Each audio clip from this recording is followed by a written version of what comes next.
شروع وکړي نه آداب دي د دعا دا یې زده کړئ آداب د دعا یو څو درته ذکر کړمه یو ادب د دعا دا دی چې په تا کې به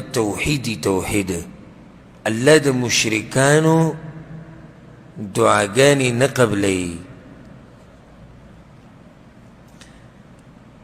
او کله که چېرته قبوله شي دا تقدیر مسله ده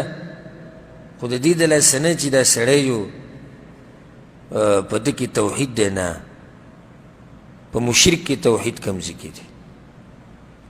اولنی ادب دا دی د دعا دپاره چې په ځان کې به توحید راولي او دویم ادب دا دی چې په تا کې به اخلاص وي دا دعاګانې چې ته غواړې خالص د الله د رضا دپاره او د الله د یرې دریم ادب دا دی چې په دعا کې الله ته د الله ښایسته نومونه وسیله کول یا رحمان یا رحیم اے کریم ذاته اے مهربان ذاته داسې دعاګانې الله ډېرې قبلوي ولله الاسماء الحسنى فادعوه بها د الله ښایسته نومونه دي نو رابلږي په دې ښایسته نومونو سره یو ادب دا دی چې کله دعا شروع کړې نو د الله حمدونه او ثناګانې به ووایې د الله صفت بیان که حدیث کې راځي پنځم ادب دا دی چې په پیغمبر صلی الله علیه وسلم باندې درود وایه دعا په اوله کې هم وایه دعا په آخره کې هم وایه دا دعا الله قبلوي یو کس د پیغمبر صلی الله علیه وسلم جومات ته راغی دعا یې وغوښته او درود یې پکې ونه پیغمبر صلی الله علیه وسلم یې اما هذا هر چې دی دی نو تادي وکړه دې کسي چلو کو تادي وکړه په کار دا و چې د درود ویلی وی د الله حمد او ثنا ویلی وی داسې دعاګانې الله قبلوي شپږم ادب دا دی غوره دا ده چې انسان کله دعا غواړي نو چې قبلې ته یې مخ کړی اووم ادب دا دی په دعا کې لاس اوچتول په دې کې الله ته عاجزي راښکاره کولو کې لاس نیو چاته څومره ګران کار دی خو موږ الله ته اوچت کو خو دا فایده یې د ساتئ په هغه ځای کې به لاس نه اوچتئ د دعا سره چې پیغمبر صلی الله علیه وسلم پکې دعا کړې او لاس یې نه وي اوچت کړی موږ به هم نه اوچتوو هلته بیا ادب لاس نه اوچتول دي دا فایده یې د ساتئ لکه اوس یو خطیب دی د جمعې خطبه کوي او بیا د خطبې په آخره کې دعا غواړي ادب دا دی چې نه به دا خطیب په دعا کې لاس اوچتوي او نه به د خطبې اورېدونکي لاس اوچتوي ولې پیغمبر صلی الله علیه وسلم نه نه ثابت او نه د صحابه کرامو نه ثابت دي چې هغوی لاس اوچت کړي ورسېدی پکې د دین علاوه عامې دعاګانې چې غواړي نو په هغې کې ادب سره لاس اوچتول په دې کې ډېره عاجزي ده اتم ادب یو لوی ادب دعا به غواړي په دې یقین سره چې الله یې قبلوي تجربې به نه کوي هسې تجربې لکه دا بعض هسې چې کول کوي که نه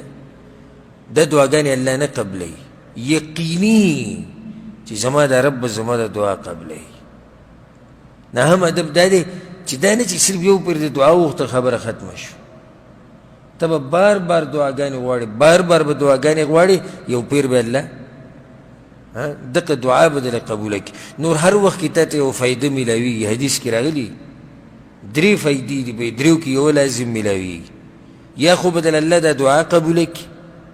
او که دی قبوله نه کړه نو کیدی شي یو مصیبت ته نه لرې کړي د دې د لاسه او که دی هم ونه کړه نو ستا د دعا د پاتې شوه د قیامته پورې الله به د قیامت په ورځ د دې ثواب تاله درکوي نو لازم پکې فایده شتي لازم پکې فایده شتي کله الله قبوله نه کړي په هغې کې هم ګورې ستا فایده ده او ستا دپاره پکې خیر دی لکه اوس یو سړی لاس اوچت کړي الله ما له زامن راکړه والله له زامن نه ورکوي نو پوه شه چې د دې سړي دپاره په زامنو کې خیر هغه نشته الله په خپلو کارونو ښه پوهېږي یو سړی دی وایي چې یا الله ما په پلاني کمپنۍ کې په کار کړه هغه پلاني کمپنۍ کې چې کار کوي تنخوا ډېرې پیسې د ده هم دا ارمان دی چې زه پکې ولګم خو دا دعا ول الله نه قبلوي ځکه چې د ده دپاره هلته خیر نشته و یو سړی وایي چې یا الله ما د انګریزانو ملک ته ولېږه نو دا دعا الله نه قبلوي ولا وایي په دې کې خیر دی، د انګریزانو په ملک کې خو شر دی، هلته خو خیر نشته، هلته څه دی؟ شر دی. نو غوره دا دی چې د مسلمانانو په ملک کې هلته خپله مزدوري کړي. دا خبره مې دې پورې کړې چې لازم یوه فایده تا ته هغه میلاویږي. نه هم لسم ادب دا دی الله ته عجزي راښکاره کول، لکه څنګه چې زکریا علیه السلام راښکاره کړ. یا الله وی بوډا یم، هډوکي مې کمزوري دي، ویښته مې تک سپین شوي. یو لسم ادب او لوی ادب د حرام مال نه به ځان لرې ساتي، هلته دله دعاګانې الله قبلوي. ځکه هغه حدیث کې راځي که نه چې یو سړی په سفر باندې و، ګوره په سفر باندې یعنې څومره تکلیف کې و، دا عجزي ده که نه، خړ پړه ویښته یې د خاورو نه ډک و، په بد حال و، او الله ته یې لاس هم اوچت کړو، دا ښه عجزي ده. او بیا بل عجزي ده چې یا ربي یا ربي، ای زما ربه ای زما رب. یعنی دا سړی الله ته څومره عجزي راښکاره کوي، دی څومره حقدار دی د دې چې د دعا دی قبوله شي. پیغمبر صلی الله علیه وسلم وایي فانا یستجاب له، الله به د دعا څنګه قبوله کړي؟ ولې یا رسول الله؟ وی اغوستې حرامه ده، په خېټه کې حرام پراته دي، خوراک یې حرام دی، څښاک یې حرام دی، څنګه به الله د دعا قبوله کړي؟ دا خبره یاد ساتئ، په مال کې دی که حرامي که نه، نو بیا ده ته پوښتنه مه کوه چې ولې الله زما دعاګانې نه قبلوي.